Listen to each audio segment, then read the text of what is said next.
Dear students, let us move towards the topic that is laser. Laser is an abbreviation for light amplification by stimulated emission of radiation.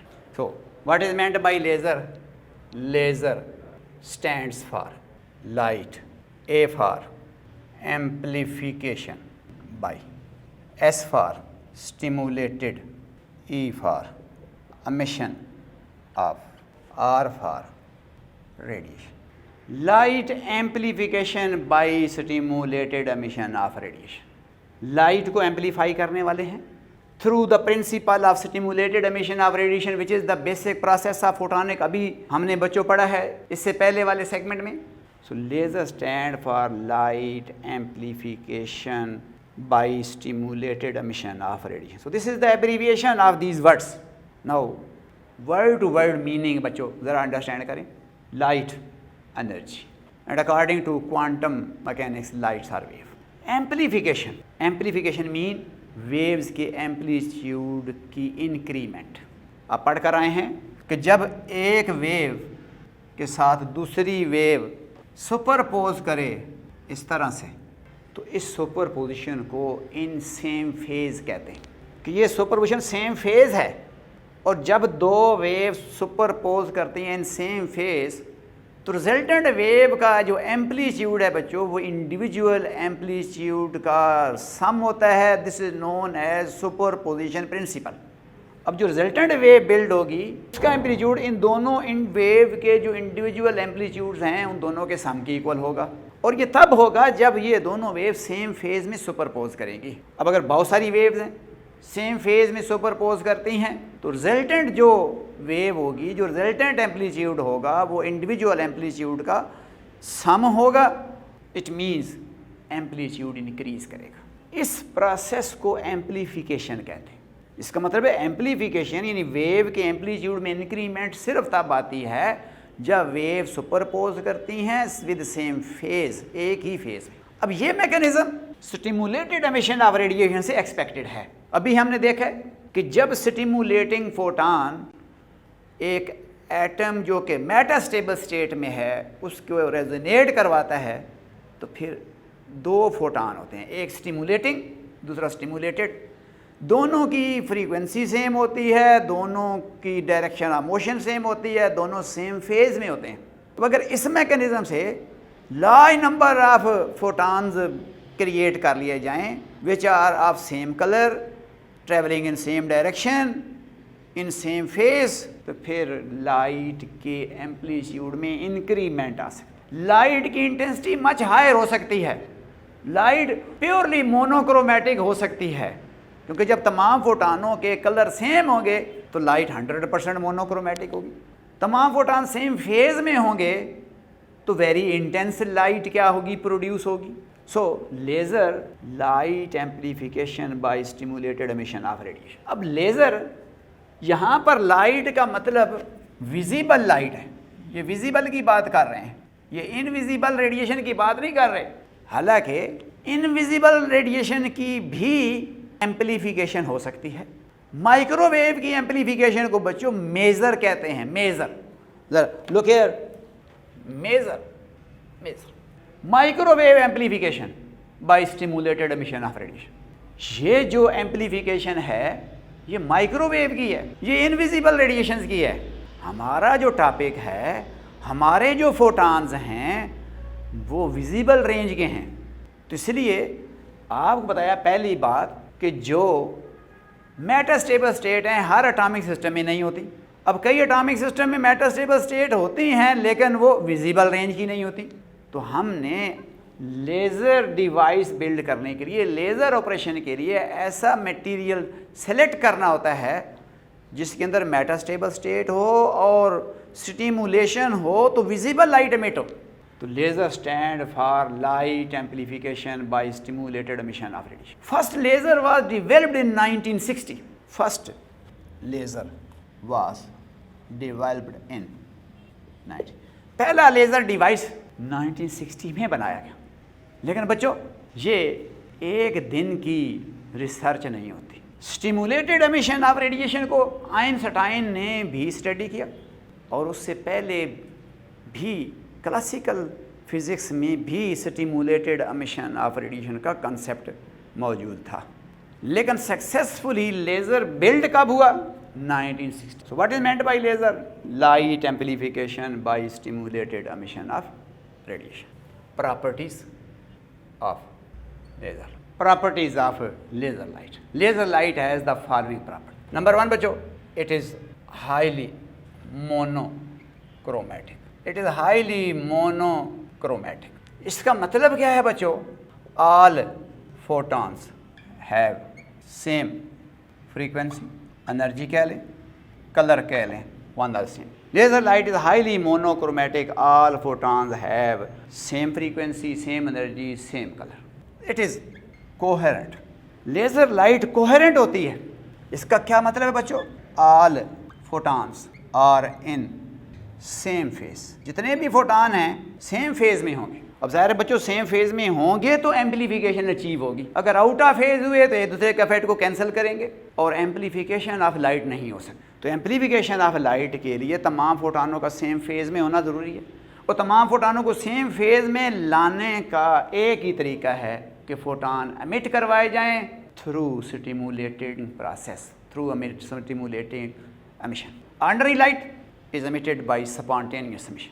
तो इसलिए बच्चों, इसके photon same phase में नहीं होते, इसके photon different direction में move करते हैं, इसके फोटॉन्स के कलर डिफरेंट होते हैं।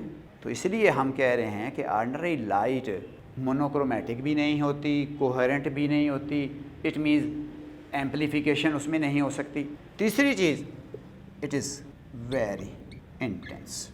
लेज़र लाइट बहुत इंटेंस होती है। अब इंटेंस का मतलब क्या है बच्चों? All photons are unidirectional. तमाम फोटॉन यूनी डायरेक्शनल होते हैं, एक ही डायरेक्शन में ट्रैवल करते हैं। जब एक डायरेक्शन में ट्रैवल करेंगे तो उसकी intensity over long distance fall नहीं करेगी। Number 4, it is sharply focused. So laser light is highly monochromatic light. All photon have same frequency. It is coherent. All photons are in same phase. It is very intense. All the photons are unidirectional and it is sharply focused. Spread नहीं होती। अगर मेरे पास ये बच्चों laser device है और उसका beam अगर हम यहाँ पर फॉल कराएं तो जस्ट एक सपाट बनेगा, और थ्रू वेरी लार्ज डिस्टेंस अगर एक पावरफुल लेज़र है तो वो उसकी लाइट स्प्रेड नहीं होगी, उसके फोटॉन की इंटेंसिटी फॉल नहीं करेगी, वो यूनी डायरेक्शनल होंगे। लाइट जब स्प्रेड नहीं होगी तो इट मीन्स जिस पॉइंट को आप पिन करेंगे उसी को जाकर शार्पली ट्रिगर करेगी या फोकस करेगी। तो ये लेज़र लाइट की बच्चों 4 प्रॉपर्टियाँ हैं। लेज़र 1960 में डेवलप हुआ।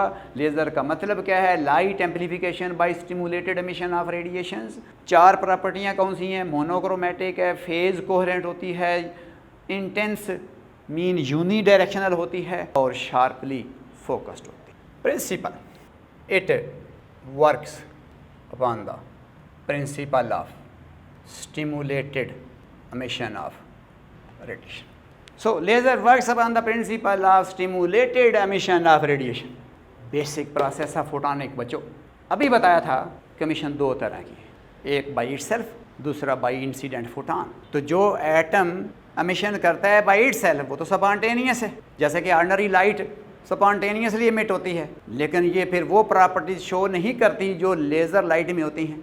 तो अगर हम लेज़र लाइट लेना चाहते हैं जिसके अंदर रिक्वायर्ड 4 प्रॉपर्टीज़ आपको बताई हैं वो मौजूद हों, तो that is only possible through stimulated emission of radiation, जिसको हम अर्लियर डिटेल के साथ डिस्कस कर चुके हैं कि when an atomic system move from metastable state, high energy state to low energy state with the help of external photon, emission is known as stimulated emission. Now we have 2 photons of same energy, same frequency, same color, same wavelength, traveling in same direction, in same phase.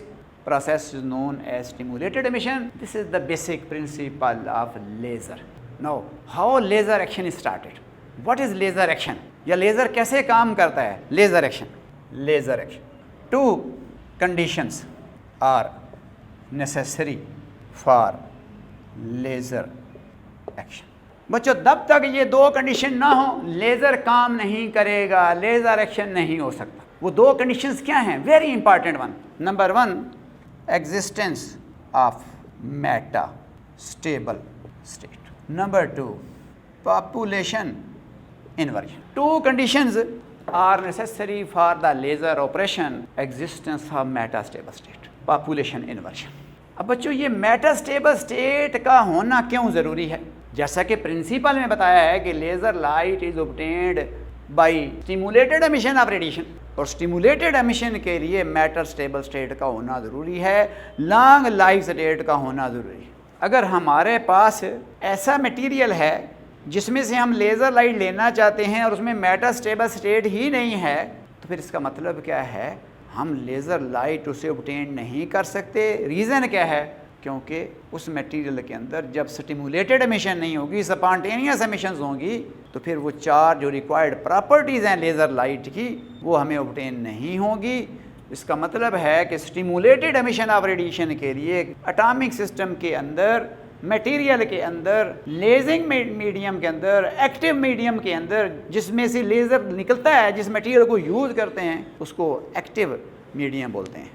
Existence of Meta stable state, जैसा कि already बता चुके हैं, अ Meta stable state is an excited state in which N atomic system remains for longer time as compared to ordinary excited state. A metastable state is an excited state in which an atomic system remains for longer time as compared to ordinary excited state. अब बच्चों बता चुके हैं कि metastable state में life time क्या है?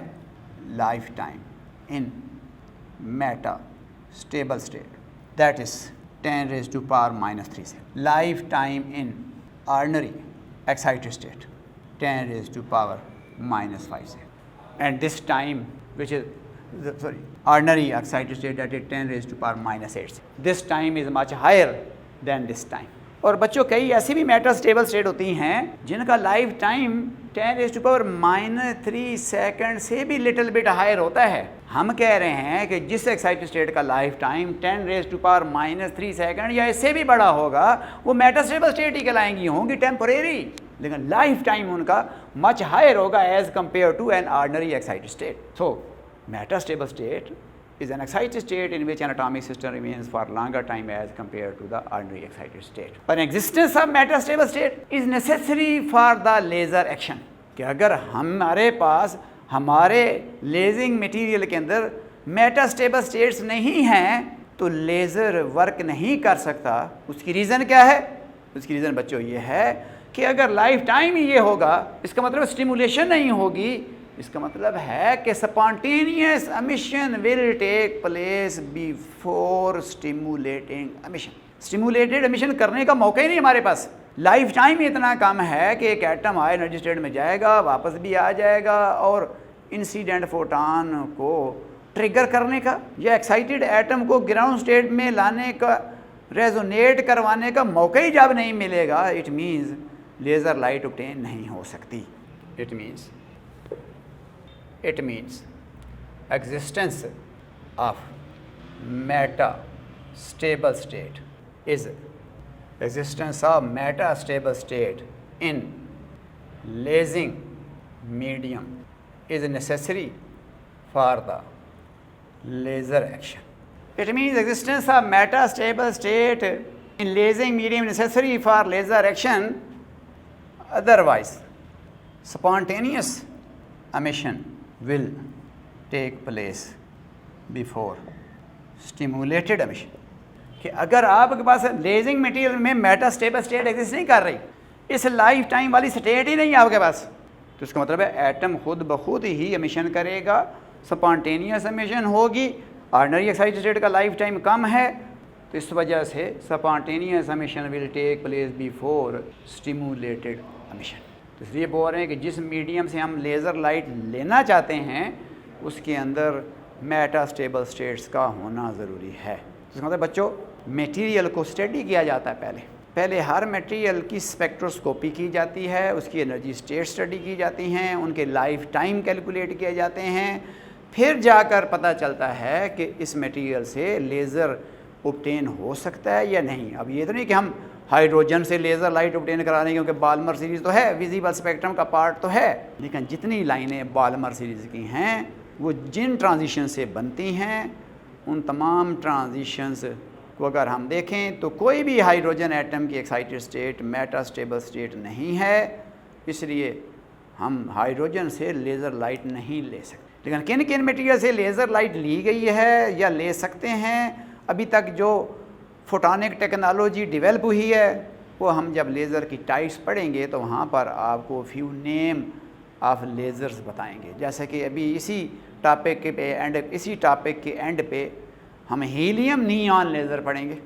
अब हीलियम नियॉन लेज़र हम इसीलिए नाम दे रहे हैं कि हीलियम और नियॉन के अंदर हमें वो डिज़ायर्ड मेटास्टेबल स्टेट्स अवेलेबल होंगी, तो इसलिए उसमें से लेज़र लाइट क्या है वो ऑब्टेन की गई है and that is very useful laser. किस पर्पज़ के लिए वो यूज़ होता है ये भी हम आगे जाकर जब लास्ट सेगमेंट आएगा इस टॉपिक का एप्लीकेशन जब देखेंगे वहाँ पर जाकर पढ़ेंगे कि लेज़र के कितने टाइप्स हैं और उनकी फिर डिफरेंट एप्लीकेशंस क्या क्या हैं।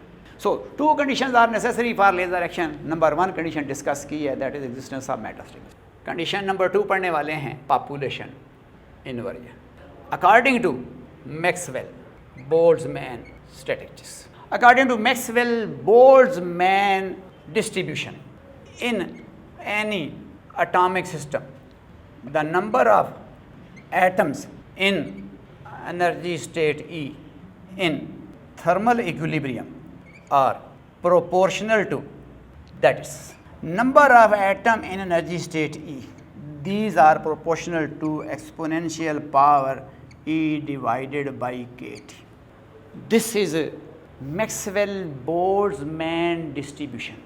Maxwell-Boltzmann distribution क्या है? सपोज करें बच्चों ये मेरे पास एक एटॉमिक सिस्टम है। एटॉमिक सिस्टम मीन बच्चों ये एक मटेरियल है, कोई एलिमेंट है जिसके बहुत सारे एटम हैं। फॉर एग्जांपल मेरे पास ये एक सॉलिड मटेरियल है, गिलास है, तो गिलास के बहुत सारे एटम। मॉलिक्यूलर भी हो सकता है मटेरियल, एटॉमिक भी हो सकता है। जो सपोज़ करें मेरे पास ये एक ट्यूब है, इसके अंदर नियॉन गैस और हीलियम गैस फील्ड है, तो ये एक एटॉमिक सिस्टम है। तो हम कह रहे हैं कि मैक्सवेल और बोल्ट्जमैन क्या कहता है कि अगर आपके पास कोई भी मटेरियल है, कोई भी एटॉमिक सिस्टम है, तो उसकी एनर्जी स्टेट ई के अंदर कितने एटम होंगे थर्मल इक्विलिब्रियम में, वो इस डिस्ट्रीब्यूशन से हम निकाल सकते हैं। किसी भी एनर्जी स्टेट में जो नंबर ऑफ एटम होते हैं वो इसके प्रोपोर्शनल हैं। अब ज़रा बच्चों इसको देखें, ई तो क्या है, ये तो एनर्जी है स्टेट की, के क्या है, ये बोल्ट्जमैन कांस्टेंट है, और टी ये टेम्परेचर है जिसके ऊपर सिस्टम को थर्मल इक्विलिब्रियम में लिया गया। अब के बच्चों आपको पहले भी बता चुके हैं कि ये बोल्ट्जमैन कांस्टेंट है, स्टीफन बोल्ट्जमैन नहीं, बोल्ट्जमैन कांस्टेंट, जिसकी वैल्यू आपको बता चुके हैं गैस का constant divided by Avogadro number होती है। और न्यूमेरिकली वैल्यू हम निकाल सकते हैं। आर की वैल्यू आपको पता है बच्चों 8.314 with proper unit in system international. Avogadro number 6.0210 raise to power 23 atoms per mole. तो यहाँ से हम के की वैल्यू निकाल सकते हैं जूल्स पर मोल में। तो यहाँ पर इस डिस्ट्रीब्यूशन को मैक्सवेल बोल्ट्जमैन स्टैटिस्टिक कहते हैं। अब जितनी एनर्जी स्टेट हायर होगी किसी भी एटम की, ई की पावर मोर नेगेटिव होगी, इट मीन्स वैल्यू क्या होगी, लेस होगी। इसका मतलब ये है कि हायर एनर्जी स्टेट के अंदर थर्मल इक्विलिब्रियम में नंबर ऑफ एटम कम होते हैं as compare to lower energy state. इसको नॉर्मल पॉपुलेशन कहते हैं बच्चों। फिर बच्चों समझना है, बड़ी काम की बात बता रहा हूँ कि किसी भी एनर्जी स्टेट में कितने एटम होंगे वो इस फैक्टर के प्रोपोर्शनल है। यानी जितनी एनर्जी स्टेट लोअर होगी नॉर्मली उसमें एटम ज़्यादा होंगे, जितनी एनर्जी स्टेट हायर होगी उसके अंदर एटम कम। अब मैं रेशो लेकर देखने लगा हूँ number of atom in high energy state to the number of atom in lower energy. 10 ratio of number of atoms in high energy state E2 to number of atoms in lower energy state E1 is। Ratio लेकर बच्चों देखें, very important चीज़ आपको बता रहा हूँ। Number of atom in high energy state E2 divided by number of atom in lower energy state, that is equal to E raise to power E2 divided by KT divided by E raise to power E1 divided by K। यहाँ पर proportionality remove करें, constant आएगा। तो ऊपर जो constant है और नीचे वाला कांस्टेंट क्या हो गया बच्चों, कैंसर। अब बच्चों मैंने आपको बताया है कि एस E2 हायर है E1 से, तो अगर E2 हायर है E1 से तो इसका मतलब क्या है, e की power minus E2 over KT less है e की power minus E1 over KT। भाई जितनी पावर नेगेटिव बड़ी हो उतना नंबर छोटा होता है। देखें ज़रा बच्चों, 10 की पावर -1, 10 की पावर -2, 10 की पावर -3, नेगेटिव पावर बढ़ रही है, वैल्यू डिक्रीज कर रही है। 10 to the power -1 it is 0.1, it is 0.01, it is 0.001। तो इसका मतलब नेगेटिव पावर जितना बड़ा होगा वैल्यू डिक्रीज करेगी। हम कह रहे हैं कि E2 हायर एनर्जी स्टेट है, E1 लोअर एनर्जी स्टेट है। ये बच्चों ये समझ लें कि E2 एक्साइटेड स्टेट है और E1 समझ लें बच्चों नॉर्मल यानी ग्राउंड स्टेट। तो अगर ये एनर्जी ज़्यादा है तो उसका मतलब ये जो पावर है E की नेगेटिव पावर, ये वैल्यू माइनस वाली वैल्यू, ये वैल्यू क्या है, नेगेटिव नंबर बड़ा है, negative value more negative value है, ये लेस नेगेटिव वैल्यू है, तो इसका आंसर उससे कम आएगा। तो जब नॉमिनेटर बच्चों छोटा होता है, डिनोमिनेटर बड़ा होता है, तो आंसर 1 से लेस आता है। तो इसका मतलब है कि अगर मैं रेशो निकालूं इन दोनों की, तो number of atom in higher energy state divided by number of atom in lower energy state that is less than 1। इसका मतलब है कि number of atom in higher energy state less than number of atom in higher energy state. This is the normal population. हम कह रहे हैं कि कोई भी एटॉमिक सिस्टम है उसके एनर्जी स्टेट ई में कितने एटम मौजूद हैं, ये मैक्सवेल और बोल्ट्जमैन स्टैटिस्टिक है। इसको मैक्सवेल बोल्ट्जमैन डिस्ट्रीब्यूशन फंक्शन कहते हैं और इस फंक्शन को यूँ लिखते हैं। अब इसका मतलब यह है कि नॉर्मली थर्मल इक्विलिब्रियम में अगर हम चेक करें कि किस स्टेट में कितने एटम होंगे, तो नॉर्मली अगर चेक करें तो हाई एनर्जी स्टेट में एटम कम होते हैं ग्राउंड स्टेट से, ज़्यादा एटम ग्राउंड स्टेट में होते हैं। अब ये मटेरियल है रूम टेम्परेचर पे, ज़्यादा एटम किधर हैं, वो ग्राउंड स्टेट में। अगर कोई 1-2 एक्साइटेड में है तो रहें, लेकिन ज़्यादा ग्राउंड स्टेट में हैं। जब ज़्यादा एटम ग्राउंड स्टेट में हों, थोड़े एटम एक्साइटेड स्टेट में हों, तो हम इसको क्या बोलते हैं, normal population. So this is normal population, this is normal population, जिसको मैं डायग्राम में दिखाने जा रहा हूँ नॉर्मल पॉपुलेशन को। This is energy state E2 high energy state, this is lower energy state E1। हम कह रहे हैं बच्चों कि अगर ज़्यादा एटम इस स्टेट में हैं, जैसा कि नॉर्मली होता है, वेरी फ्यू एटम इस स्टेट में, these are the number of atom in energy state E2, here are the number of atom in energy state E1। और हमने बच्चों रेशो कैलकुलेट की number of atom in high energy state E2 to number of atom in energy state E1, तो it is less than 1। It mean high energy state में थोड़े atom हैं, लो energy state में ज़्यादा एटम हैं। इस situation को नॉर्मल पॉपुलेशन। अब बताया कि बच्चों लेज़र के लिए ये पॉपुलेशन नहीं बल्कि पॉपुलेशन इन्वर्जन होना ज़रूरी है। अब ज़ाहिर है बच्चों इन्वर्जन का मतलब इसका उलट होना चाहिए। इसके उलट का मतलब क्या है बच्चों, n number of atom in energy state E2 divided by number of atom in energy state E1, that must be greater than 1 for population inversion. Number of atom in energy state E2 divided by number of atom in energy state 1, that must be greater than 1. It means number of atom in higher energy state should be greater than number of atom in ground state or lower energy state. This situation is called population. अब बच्चों ये situation achieve कैसे की जाती है ये बाद में। अभी तो मैंने आपको सिर्फ ये बताया है कि 2 conditions are necessary for laser action. पहली बात, ये जो लेजिंग मटेरियल है जिसमें से हम लेज़र लाइट लेना चाहते हैं, उसके अंदर मेटास्टेबल स्टेट होनी चाहिए। अगर उसमें मेटास्टेबल स्टेट ही नहीं है, इसका मतलब स्टिमुलेशन ही नहीं हो सकती, उसमें से स्पॉन्टेनियस एमिशन होगी। तो इसका मतलब पहली कंडीशन क्या ज़रूरी है, एग्जिस्टेंस ऑफ मेटास्टेबल स्टेट। दूसरी कंडीशन पॉपुलेशन इन्वर्जन। किसी भी स्टेट में एटमों की तादाद हम मैक्सवेल डिस्ट्रीब्यूशन से, मैक्सवेल बोल्ट्जमैन डिस्ट्रीब्यूशन से निकालते हैं। और अगर हम हाई एनर्जी स्टेट में नंबर ऑफ एटम और लो एनर्जी स्टेट में नंबर ऑफ एटम की रेशियो लें, तो normally in thermal equilibrium this ratio is less than 1। It mean number of atom in high energy state is always less than number of atom in low energy state. This is normal population, but we want to reverse this situation which is known as population inversion. तो population inversion में ये ratio less than 1 नहीं बल्कि more than 1 होनी चाहिए। इधर atom ज़्यादा होने चाहिए, इधर एटम कम होने चाहिए। इसको पॉपुलेशन इन्वर्जन कहते हैं। और डायाग्राम में अगर पॉपुलेशन इन्वर्जन दिखाएं तो बच्चों ये वाली, look here, population inversion, high energy state, low energy state, number of atoms are here, this is the population inversion. बच्चों लेज़र लाइट ऑब्टेन करने के लिए ये वाली पॉपुलेशन रिक्वायर्ड है जिसको पॉपुलेशन इन्वर्जन कह रहे हैं। इसके मुताबिक हाई एनर्जी स्टेट में एटम मच हायर हैं, number of atom in low energy state, this is the population inversion. अब जब हाई एनर्जी स्टेट में एटम होंगे उनको स्टिमुलेट करवाएंगे तो लेज़र लाइट ऑब्टेन होगी। अब यहाँ पर तो हाई एनर्जी स्टेट में एटम ही कोई नहीं, एमिशन ही नहीं हो सकती, या नंबर एटम थोड़े हैं तो इतनी एमिशन नहीं हो सकती कि एक very intense beam of light obtain हो सके। इसका मतलब है कि लेज़र एक्शन के लिए दो कंडीशंस का होना ज़रूरी है। पहली बात, high energy state metastable state होनी चाहिए। अगर मेटास्टेबल स्टेट नहीं है तो स्टिमुलेशन नहीं होगी, फिर तो सारे ही एटम स्पॉन्टेनियस एमिशन करेंगे। तो स्टिमुलेशन के लिए इसका लॉन्ग लाइव होना ज़रूरी है। दूसरा, अगर ये लॉन्ग लाइव है तो इसके अंदर एटमों का होना भी ज़रूरी है। ये तो नहीं कि है लॉन्ग लाइव लेकिन एटम के तरह सारे ग्राउंड स्टेट में हैं, तो इसका मतलब एमिशन ही पॉसिबल नहीं है। तो एमिशन कराने के लिए, लेज़र लाइट ऑब्टेन कराने के लिए existence of metastable state and population inversion, यानी इसका लाइफ टाइम भी क्या होना चाहिए, 10⁻³ सेकंड होना चाहिए स्टेट का।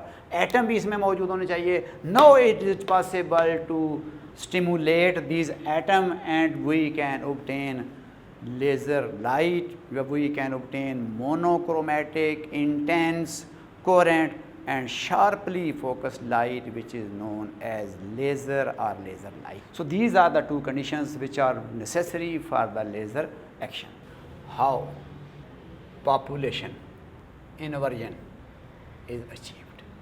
क्वेश्चन ये है बच्चों के पॉपुलेशन इन्वर्जन ली कैसे जाती है, कैसे ऑब्टेन करते हैं। Suppose we have an atomic system whose ground state is E1, metastable state is E2 and ordinary excited state is E3 as shown in the diagram। बच्चों ज़रा डायग्राम को देखें। This is ground state, this is metastable state, this is ordinary excited। Suppose we have an atomic system whose ground state is E1, metastable state is E2 and an ordinary excited state is E3। अब population inversion क्या है? Population inversion ये है कि normally thermodynamic equilibrium में Maxwell Boltzmann के मुताबिक ज़्यादा एटम इधर हैं, उधर तो है ही नहीं। Laser action can not be started. लेकिन अगर आपने लेज़र एक्शन स्टार्ट करना है तो पहली बात कि मेटास्टेबल स्टेट होनी चाहिए। We have metastable state E2 here in the assumed atomic system. तो हमारे पास बहुत सारे एटम हैं जो ग्राउंड स्टेट में हैं।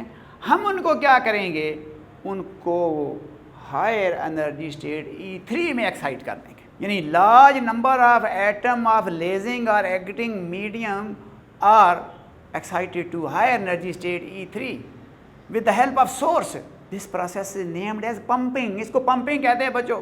यानी जो हमारा मटेरियल है उसके अंदर एक्चुअल तो ये सिचुएशन है, उसमें तो नॉर्मल पॉपुलेशन है। हमने क्या किया, उसके एटमों को हाई एनर्जी स्टेट E3 तक पहुंचा दिया with the help of external source. इस प्रोसेस को हमने पंपिंग कह दिया। पंपिंग, ये बच्चों जो पंपिंग है ये कई तरह की है, चूँकि सिलेबस का पार्ट नहीं है। ऑप्टिकल पंपिंग भी होती है, इलेक्ट्रिकल पंपिंग भी होती है। तो किसी भी वे से हमने जो लेजिंग मटेरियल है, जो एक्टिव मटेरियल है, उसके एटमों को हायर एनर्जी स्टेट E3 में हमने पहुंचाना है। सपोज करें हमारे एटम इस स्टेट में आ गए। So large number of atom of lasing medium which is named as active medium are excited to high energy state E3। यहाँ से ये एटम स्पॉन्टेनियस एमिशन के थ्रू मेटास्टेबल स्टेट में आएंगे। Atoms de excite from here to here, spontaneous emission. No, अब understand करें बच्चों। अब बच्चों यहाँ से एटम इधर फास्टर रेट के साथ आ रहे हैं। उसकी रीज़न क्या है? क्योंकि इस स्टेट का लाइफ टाइम तो बच्चों 10⁻⁻8 सेकंड, इधर लाइफ टाइम 10⁻³ सेकंड है। इसका मतलब है जिस रेट के साथ इधर से एटम एंटर हो रहे हैं इस स्टेट में वो तो ज़्यादा है, लेकिन इस स्टेट को आगे लीव कर रहे हैं टूवर्ड्स द ग्राउंड स्टेट, वो तो रेट कम है क्योंकि यहाँ पर एटम स्टे कर रहे हैं। ऐसे ही जैसे बच्चों एक रोड पे ट्रैफिक का फ्लो होता है, सम टाइम आगे सिक्योरिटी चेक के पर्पज़ के लिए चेक पोस्ट लगी होती है। अब पीछे तो गाड़ियाँ स्पीड से आ रही हैं, वहाँ से उनकी स्पीड तो ज़्यादा है, लेकिन आगे चेकिंग के प्रोसेस में जब उनको एक नैरो बीम में से गुजारते हैं, 1 बाई 1 गुजारते हैं, तो ऑटोमेटिकली चूँकि इन फ्लक्स तेज़ है, आउट फ्लक्स कम है, तो वहाँ पर ट्रैफिक जैम हो जाती है, गाड़ियाँ इकट्ठी हो जाती हैं। अब ऐसा समझें कि इधर से एटमों के आने की रफ्तार ज़्यादा है, आगे जाने कम है, क्योंकि इस स्टेट का लाइफ टाइम ज़रा ज़्यादा है। That is the metastable state, जिससे ये वाली स्टेट हाईली पॉपुलेटेड हो जाएगी relative to ground state. It means population inversion will be achieved between these two states. This is metastable state, this is ground state. Now we can obtain the laser light between these two states through stimulated emission of radiation.